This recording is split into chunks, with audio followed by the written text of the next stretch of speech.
Hey Michael, me again. I got more bad jokes for you just to try to make you feel better because I know you're still feeling not too great, so let's see what we can do.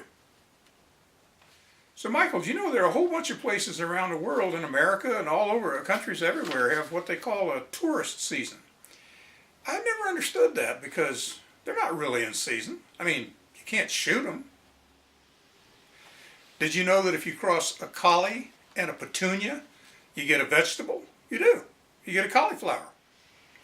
So a young man named Michael in a regular school went up to his teacher and said, Mrs. Johnson, would you ever punish somebody for something they didn't do? And she said, well, no, I wouldn't punish somebody for something they didn't do. And he said, well, good, because I didn't do my homework. When I was a kid, we had a saying, or there was a saying going around, that if you had enough monkeys banging on typewriters, statistically, eventually they would churn out the works of Shakespeare. We now have the internet, and we know that's not true.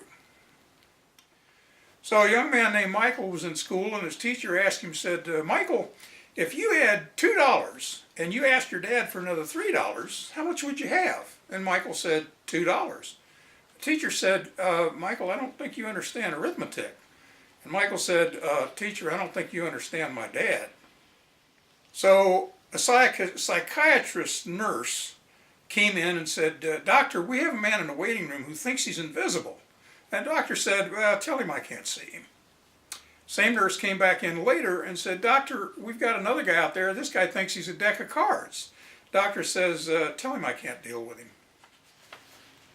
By the way, Michael, you know, some people think that I'm fat, that I have a beer gut. That's not really true. I have rib protection stuff. That's true. But physically, I'm in perfect shape. Really, perfect shape. Round. Round is a perfect shape. I mean, who wants to be square? So when Robert was a kid, I went to a store, tried to buy him a guitar, and I told the guy, I said, I want to get a new guitar for my son Robert. The guy said, you want a guitar for your son Robert? I said, yeah. And he said, sir, we don't do trades like that. You keep the kid, give us money for your guitar. So Michael, I've been thinking about putting up a map of the world on one of my walls and putting pins in it to show all the places that I've been, because I've been in a lot of places in my life. But I figured out that first I have to travel to the countries in the upper left corner and the upper right corner so the map won't fall down.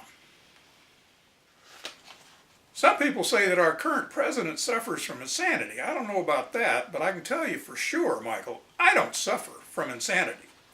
I'm enjoying every minute of it. Anyway, still love you, still hoping you get better. Take care, keep washing behind those ears and all that stuff. Love you, take care. Bye-bye.